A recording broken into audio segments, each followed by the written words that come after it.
If you truly love nature, you will find beauty everywhere. Vincent van Gogh. The creation of 1,000 forests is in one acorn.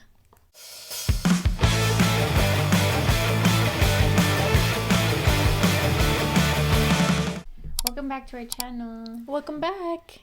My name is Celeste. My name is Kathy. And today, Kathy's going to tell us a story. Yes, I am. So let's get started.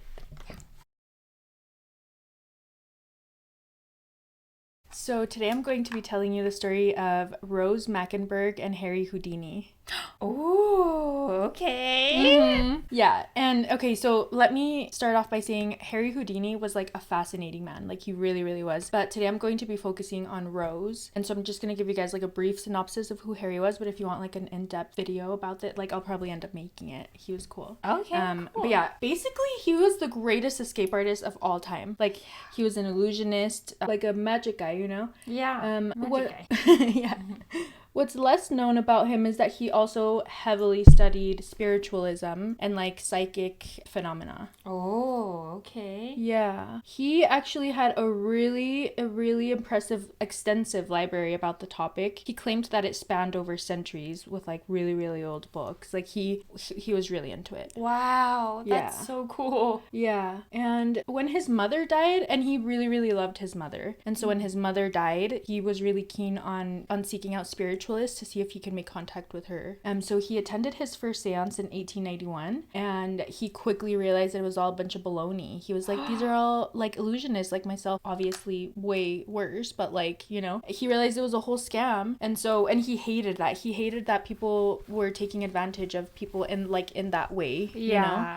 And so what started out as a hobby, like he ended up, and the thing is, okay, so he went to countless seances. Like he was like, maybe I just went to a bad one. And so he kept going. He went probably to hundreds or thousands. Like he really like to study and to, you know, and all of it, and so he went to all of these and he started dedicating his life to exposing all of these frauds. And it started out as a hobby, but then he eventually started bringing it onto his acts, like on the stage. Wow. That makes so cool? me like just appreciate him so much more as a person. Yeah, exactly. I didn't know that. He wrote a publication called A Magician Among Spirits, where it was like an expose, so he ratted them out. He talked a lot about the different tricks that they do, the different illusions. So a lot of people were pissed because he was outing them, you know.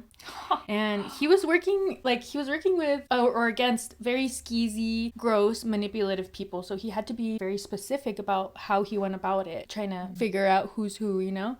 So this is where Rose comes in. Oh, okay. So Rose Mackenberg was born in Brooklyn, New York in 1892 to Russian immigrants Louis and Anna Mackenberg. There really isn't much information about her early life, like her childhood or anything, and I scoured. But that tends to happen sometimes when it's like older stories, you know? Yeah. So in her early life, she worked as a legal stenographer for a while, and then get this, she was a private investigator for 10 years before she met Houdini. Whoa. Yeah, she was a baddie. That's so cool. This would Yeah. be such a cool movie. That's exactly what I was I thinking. wonder if there's a movie about it already. Watch it. Look, bro, I'm calling it right now. We did the Watcher video, and then Netflix came out with that series. I'm calling it right now. They're gonna come out with a story about Rose Mackenberg within like the next 3 years. Oh my gosh. Do you think it'll be on Netflix too? Probably. They should. If it is, they need to sponsor us. I 'cause, know, like, at that's this point. insane. Anyways. So when she was working as a PI, that's when a friend introduced her to Houdini. And so she was really good at her job. And at one point, this guy came in, one of her clients, and he was like, I went to this phony medium and they told me to like bet on something and I lost a massive amount of money. I want you to look into them and see if they're legit. And so she was like, okay, cool. And she was like, you know what? Let me hit up Harry and see if he can like help me, if he has any tips on how to get one, you know, like call him out, call all these people out. Oh my gosh, that's so cool. Yeah. And so she was like, hey, Houdini. And he was like, oh my god, hey. Like, he was so sweet and nice, I bet. And probably. Yeah. And he like came over and like he helped her. He like walked her, like he gave her a lot of tips and tricks and stuff, you know. But he was also really impressed with her, you know, her wit, her intelligence, the way she went about it. Like, she was so investigative. And so he was like, how about you come work for me?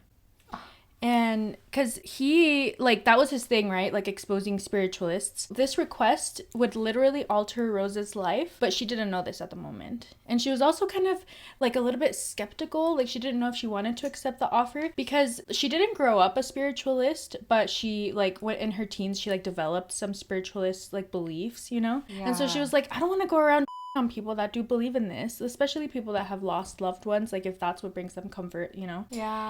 That's what she said in later interviews. She recalls her initial meeting with Harry, and she was very open about that, you know. And he was like, literally, same girl, like, I'm not out to hurt anybody, like what I'm out to do is to expose the phony people that are taking advantage of those people. And like, you as somebody that is so like investigative but also has like an open heart about spiritualism, you are in a unique position to look into this, you know? Oh, and so she was like, okay. She agreed. So she went on to work with Houdini's team of mostly women, by the way, of about 20 investigators who worked with him to expose these frauds. My God, yeah. I just really love this story so much. That is so cool. I know. Mackenberg, when she joined the team, she had all these disguises in her early assignments. Partly because she really wanted to put on the whole vibe of somebody that really went through some stuff. So now, you know, this is why I'm here, like, seeking out a psychic, you know? Wow. But also, like, as people started to, like, kind of know who she is because of what she was doing, people started to recognize her. So the disguises also served to, like, disguise her from them because they would share information about her within their circles. Like, they would be like, you know, this is what she does, or da-da-da, this is who she is. Wow. Yeah. That's so cool. I know. I'm picturing all of it, like, during that time era, and just, like, the disguises, and, like, it's just, that's, like, gotta be one of my favorite, I don't know. What would you call that? Like, eras? Yeah. Yeah. One of my favorite eras. Oh, dude. Aesthetically. It's divine. It's so good. Several photo spreads have been published throughout her career showcasing some of the costumes and personas that she did. So charming. And some of them included, her quote, a smartly garbed widow, a rustic school teacher. Oh my God, let me show you actually. Here's the picture. So some of them included a smartly garbed widow, a rustic school teacher, a small town matron, a credulous servant girl, a woman seeking lost relatives, a vamp from the country, and a tipsy consultant.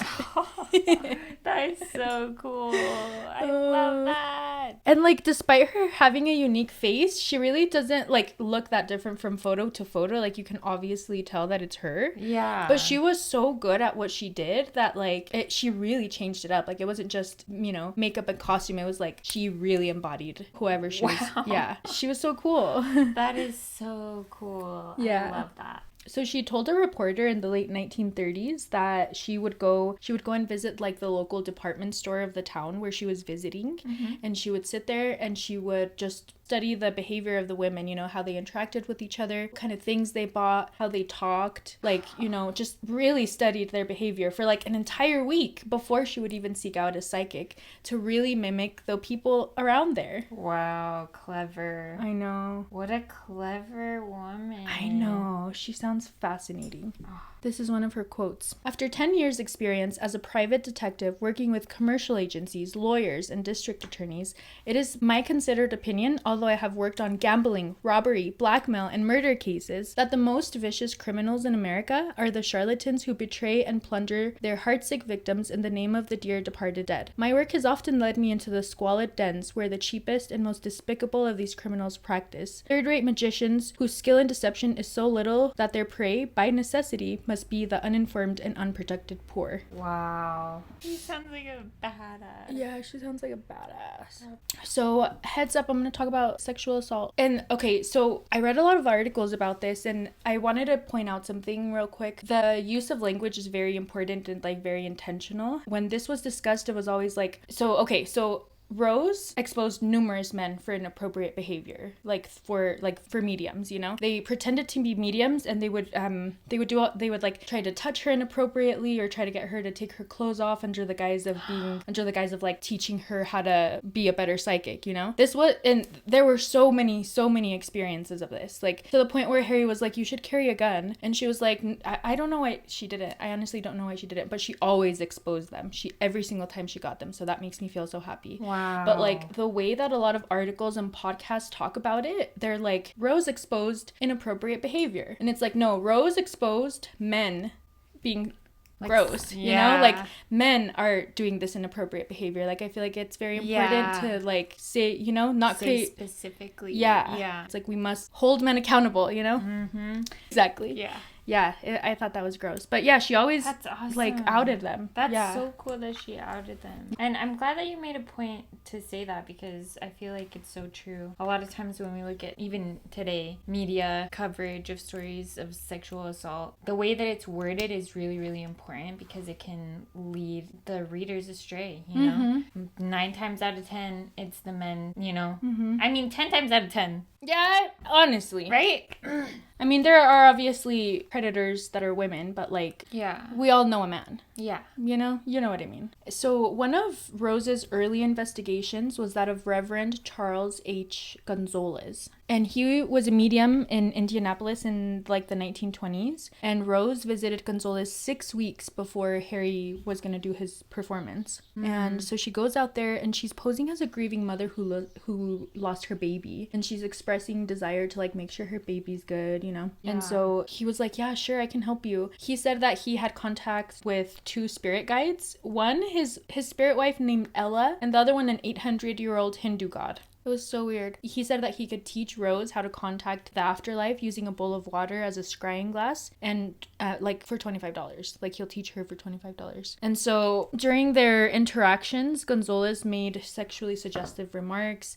He suggested that she take her clothes off, like for teaching purposes. Ew. Which she did not, but she did, however, give Houdini a very detailed report and described Gonzalez's demeanor as oily. Ooh. And by the way, the assignment was given to Rose because Houdini had beef with Gonzalez. Because in the early 1920s, get ready for this, Gonzalez had defended the Ku Klux Klan in sermons, claiming that Jesus was the first Klansman. Despite his Klan association, Gonzalez moved on to become a prominent figure in the spiritual community. And he made bizarro claims, saying stuff like Jesus was visiting other planets and he was going to come back in the year 2000. He also threatened Houdini and was like, I know how you do your little tricks and I'm going to expose you. And Harry was like, he didn't give a hoot. He was like, oh, honey.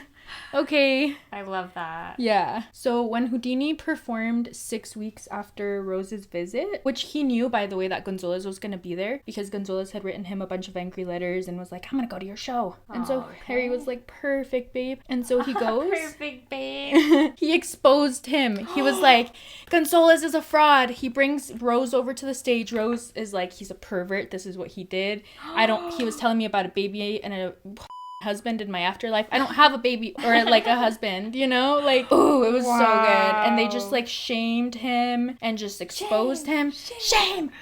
Oh my god. Yeah. And then he walked off the stage forever. He never ever tried to say that he was a medium again. And the incident was covered in local newspapers. Oh my god, that's amazing. I love Harry Houdini. I know. So Houdini was like obviously one of the most popular performers of his time. And so he would perform in huge places, like he toured in like New York, DC, Chicago. He also did smaller venues like Massachusetts, Ohio, and each city had its own like little group of like slimy mediums. And so like with each group, like his team would go there beforehand to study, to, you know, get all the dirt so that he could expose them. Yeah. And they did this many times. And in an interview, Mackenberg described how spiritualists do some of their illusions. And she was saying how like in a lit room, obviously you wouldn't fall for that, but when it's dark, you're setting up the seance vibe. Like, and also people are like in a vulnerable state trying to talk to somebody that they have lost. Like, it's different, you know. Exactly. That's how these people get away with it. Yeah, they prey on people's vulnerability. Exactly, which is so gross. Yeah. And it reminds me of a lot of like charlatans today, you know, all these like fake tarot readers that are like, your ex is gonna come back, I could do a private reading. It's like, leave me alone. Yeah. Or like more drastic examples, Love Has Won. Yeah, exactly. If you haven't seen that video, you should check it out. Yeah, you should check that one out. But like, it's crazy. Yeah, it's creepy. That's like one technique that they did. Another technique that they did is Rose would go and to like, you know how they would have like seances, like not public, but like a big group of seances. She would go to those and she would study the medium and she would see like what they're doing, like what they're doing like to make the trick happen like right in that moment. And so then Houdini would help her create another appointment, and from there like, they would bring somebody from the press with them and they would take a picture right at the exact moment of like when the person's doing something. And like, yeah, and she did that a bunch of times and I was like, that's so cool. I love that. Yeah. And Rose's work not only exposed fake mediums, but also people like fake like clergy of spiritual churches. Like she obtained so many certificates that among the Houdini staff, they nicknamed her the Rev. And her name even occasionally appeared in print as the Reverend Rose Mackenberg. Because it was so easy for her to get something. That's like, so cool. I love that. Yeah. She says, quote, I have myself in my several investigations been regularly ordained a spiritual minister, not once, but 6 times at the most. It took me 3 days to be ordained, and once I was ordained in 20 minutes. All that required, besides $1 to $5 fee, was the claim that I could hear and see, which means in spiritual circles, the ability to hear spirit voices and see spirit forms. Those who ordained me were so incurious once they got their fee that they paid no attention to the ridiculous names I had assumed for the occasion, like the Reverend Alicia Bunk, all is Bunk, and the Reverend F. Fraud. Wow. Yeah. That's absolutely wild. I know, dude. It's what absolutely... a clever girl. I know. Oh, I love her. I love her so much. Houdini, he was actually called to the House District of Columbia Committee during an investigation into mediums and fortune telling, while legislation against it was under consideration. Yeah. And this law was to penalize fortune tellers in the District of Columbia with a fine of up to $250 or imprisonment for up to 6 months. Holy cow. Yeah. And Houdini felt like anybody that claimed to be a medium was just a fraud and just like seeking to get profit. And so he was like, yeah, you're all fake, so I'm gonna try to make it so that there's a law against you being able to do that kind of thing, you know? And so there were multiple hearings, and he, in them, like they were in like February and May, and Houdini demonstrated how these spirit mediums like tricked people into believing that they were communicating with spirit. And one demonstration involved using a long trumpet, like a common tool among mediums, where participants reported hearing sentences spoken by spirits through the trumpet, even though Houdini didn't say anything. What? Yeah. And Houdini, he also offered $10,000, which back then that was probably like $500,000. Yeah. Yeah. He offered $10,000 to anyone who could prove that they were a true medium during the hearings. And one of the tests involved, he was like, if you can reveal what my mother nicknamed me as a boy, you win. Nobody was ever able to do that. Houdini said the United States was the only place where frauds or clairvoyants could be licensed for a fee and commit crimes without consequence. Wow, dude. He would be like, I feel like he'd be like an activist today. Oh, yeah. That's so cool. Yeah, I feel like it too. He denounced palmistry as a fraud, and he also had beef with astrology, which I was like, come on now, let's not get crazy. But he was like... What did he say? He was like, I just don't believe that a flying rock like millions of miles away from me has any control over me. And I was like, you're an Aries, huh? But I'm like, that's fair. I feel like as a skeptic, I can see why he would think that. I can see it. That's so funny to me. He sounds like someone like I could be friends with. And Rose, yeah, they both, I like so the cool. stories. During his testimony, he unrolled a scroll containing all of the ordination certificates that Rose and all of his other agents gathered, adding like a theatrical element to all of this. And he also cross-examined witnesses testifying in defense of spiritualist mediums and called in his own witnesses. Wow. Rose was one of the ones that testified, and she recounted her visit with the popular medium Jane Coates in Washington, D.C., who allegedly had shared very sensitive information with Rose. Quotes, Coates allegedly told Rose, I know for a fact that the table-tipping seances are held in the White House with President Coolidge and his family. Coates also named 3 senators who she had told Rose visited her for psychic readings and frequently consulted mediums. And so she was like, this is never gonna pass because like my customers are literally the ones signing the bill. And so Rose was like, this is what she said. And Coates was like, no, I didn't. She denied everything. She was like, she's twisting my words. Like What? There was like a huge argument that broke out. Like she was like yelling at Rose. She was acting all crazy. Whoa. And the hearing had to adjourn because like they were acting crazy. Like they were not acting. Yeah. The argument carried on as people were shoveled into the hallway. Like Whoa. Yeah. The New York Times article about this said, today's session was unusually disorderly and came near winding up in a free-for-all fistfight. Cries of liar, fake, and producer were exchanged by Houdini and his assailants, and the din reached such a point that members of the committee demanded the police be called. Wow. That's crazy, huh? That's absolutely wild. Jane, when she was talking to the press afterwards, like after the hearing, she was like, Rose twisted my words. Like, that's not what I meant. I said that the seances took place, quote, under the shadow of the White House. Which, girl, what does that mean? But literally, what does that mean? Like, okay, it wasn't in the White House. It was in the garden of the White House. We were in the shade of the White House. That's what I meant. Like, obviously. You're twisting my words. And she also claimed that she never met a member of the president's cabinet, and she claimed that she knew that Mackenberg was an investigator throughout their interaction.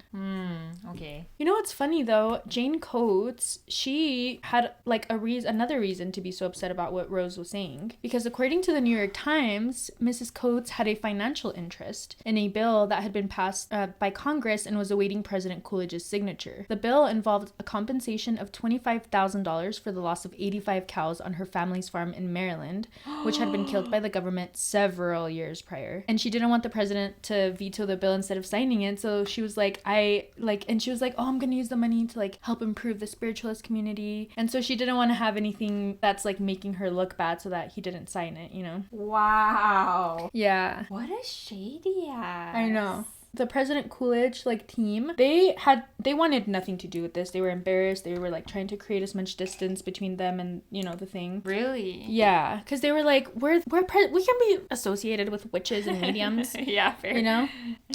Yeah, so despite them making like a compelling argument, the bill never passed. Houdini wrote the President Coolidge a letter and he was like, I'm sorry, I never meant to embarrass you. I just wanted to expose these mediums. And he never got a response, which I'm like, Harry, it's fine. Wow. Yeah, so nothing ended up happening, but it did garner like public attention, and so people did start to think twice before just trusting some spiritualist medium, just, you know. Yeah, just like outright trusting them. Yeah, exactly. That's good. Yeah. And Rose and Houdini only worked for like 2 years together, but during that time, they investigated over 300 psychics and seers. Wow. When Houdini hired Rose Mackenberg, that was only a few years before his death in 1896, the same year as the congressional hearings, just 5 months later. And despite his passing, Rose still kept doing the work. She wanted to continue his work for 30 years after that. Wow. Yeah. She focused on exposing fraudulent claims on psychic abilities and spiritualism. She also attracted new clients with like insurance, Better Business Bureau, just like stuff like that, you know? And occasionally the police. Sick. It's said that prior to his death, Houdini gave more than 20 friends secret codes to attempt to communicate from beyond the grave. One of them was being Rose. So he was like, if the afterlife is real, I'll hit you up. Oh. Rose, as late as 1945, she reported his message has not come through. Oh. In the 1930s, Mackenberg, she was dressed up as a widow named Mrs. Rosalind Richards, and she visited a medium named Herman E. Parker in Chicago, and she commissioned like a private visit, and she used an onion to induce crying and to make her look all distraught and gross. And Parker thought that she was poor, so he only charged her $1 for the seance. And he claimed to have connected with her dead husband and assured her that everything's fine and he's fine. But then Rose mentioned a $3,000 settlement and that she was offered, and immediately, so for some reason Parker was like interested. And so he was like, oh, I'll help you, like you should write a check to a guy named Wilcox for $1,000 and like I'll help you like figure it out. And Wilcox was a real person, and so she wrote him a check for $25 as evidence, and then she reported him, both of them, to the Investigators Protective Bureau, leading to the conviction of both of them. Oh, wow. Yeah, this Good is for another her. picture of her. Oh my gosh, I love her. Look how proud she is. I know. That's sick. I love her so much. And like throughout her whole career, guys, like she really emphasized that she didn't have it out for people that genuinely believed in this thing. She was always very, very open about that. She was like, I'm merely just trying to expose the people that are like, you know, fake. Totally. That makes sense. She just wants to make sure that people aren't getting their vulnerability preyed upon. Exactly, yeah. Her writings highlighted cases of widows being cheated on and how even savvy individuals could fall victim to promises of wealth through psychic means. During the late stages of World War II, Rose partnered up with a journalist in Chicago called E.W. Williamson to accompany her undercover for investigations, and they both went in costumes, by the way. This collaboration led to a series for the Chicago Tribune where Williamson recounted stories similar to those that Rose had been sharing since like 1920, and these stories exposed mediums who claimed to contact the deceased relatives, just stories that were entirely made up, you know. Yeah. And so yeah, there was like a series in the newspaper about that. That's so cool. She wrote like articles, like people, she was like an expert, you know. And she was Yeah. like on lecture tours. She appeared on radio and television like well through the mid 1950s. So for years, she lived in the same apartment on Manhattan West's 24th Street, an apartment that she always kept well lit because of all the seances that she would go to. She said that she got tired of dark rooms. Oh, so she always had the lights on. I love that. Yeah. She passed away on April 10th, 1968 in her apartment. Yeah, and throughout her career as a spiritual investigator, she conducted thousands of, you know, investigations. And despite exposed fake mediums claiming that they knew her true identity, nobody ever questioned her, like when she was doing her work. And she was known for her wide range approach and her ability to gather evidence. She once famously remarked about her work, quote, "I smell a rat before I smell the incense." I love that. I love that. She was known for her wit and her humor, and she wrote an autobiography titled So You Want to Attend a Seance? But it was never published, and I really wish that it was, because I would have read the crap out of that. Yeah, same. And she left a lot of memorable quotes behind. One of them, she says, "I never married, but I have received messages from 1,000 husbands and twice as many children in the afterlife. They told me that they were happy that they were there, which was not entirely flattering to me." And then there's one more quote. "To these charlatans who take a cruel advantage of human grief and anxiety, war bring boom times. The anguish of friends and relatives of dead, wounded, or missing servicemen offer a fertile field for heartless deception. Fathers, mothers, wives, sweethearts, they receive, quote, messages from the beyond, plenty of them, provided the usual offering is donated. I do not impugn spiritualism as a sect or as a sincere religious belief. There are many intellectually honest persons, some mediums included, who get solace from a belief in contact with the afterworld. My work in this article concerned only those mediums who deceive trusting persons. Is there any medium who can actually call up the spirits of the dead and put them into verbal communication with the living? I don't know. There may be. All I can testify is that I have never met any. Of the well over 1,000 mediums I have investigated who claim to have this power, I've never found one who was not a fraud." Wow. I have also never found one who hesitated to give a message purportedly from beyond the veil, even when the one presumably talking from spirit land was a mythical friend or relative of the sitter, or a real person who was alive and well on earth. I have many times received spirit communications from some person I had taken along to the seance with me and who was sitting right beside me while her spirit on the other side of her grave was telling me not to worry because she was happy and well in her new home. And that's the story of Rose and Houdini. Wow, that was so good. I love her so much. I love her. We'll be right back. We'll be right back.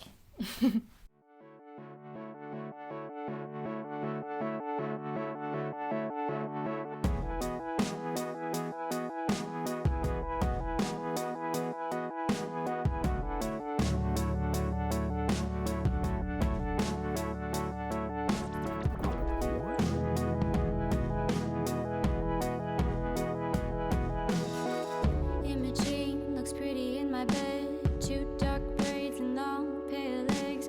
Green honey eyes whispering please. Imagine, why do you do this to me?